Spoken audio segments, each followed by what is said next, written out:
ବାଚସ୍ପତି ମହୋଦୟା ନାଇଁ ମୁଁ ସାଙ୍ଗେ ସାଙ୍ଗେ ପଚାରି ଦଉଛି। ଆମ ବାରିପଦାରେ ଗୋଟେ ସ୍ପିନିଂ ମିଲ୍ଟେ ଥିଲା, ଦୀର୍ଘ ଦିନ ଧରିକି ବନ୍ଦ ହେଇଯାଇଛି। ମୋର କହିବା କଥା ହେଉଛି ତତ୍କାଳୀନ ସରକାର ବହୁତ ITI ଡିପ୍ଲୋମା ଡିଗ୍ରୀ ପିଲାଙ୍କୁ ମଧ୍ୟ ସେଥିରେ ଟ୍ରେନିଂ ଦେଇକି ଏମ୍ପ୍ଲୟ କରିବାର ସୁଯୋଗ ଦେଇଛନ୍ତି। ତେଣୁ ମୋର କହିବା କଥା ହେଉଛି ମାନ୍ୟବର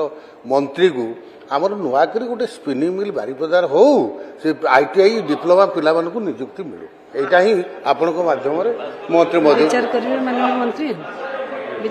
मान्यवर बाचस्पति महोदया, मान्यवर वरिष्ठ विधायक जो कथा रखिले निश्चित भाव में खाली तांको निर्वाचन मंडली रे नुह सारा ओडिशा रे सबुआडे स्पिनिंग मिल बंद हो पड़ी एवं मु विभागीय अधिकारी मानू कही जे जो स्पिनिंग मिल बा जो शिल्प सब बंद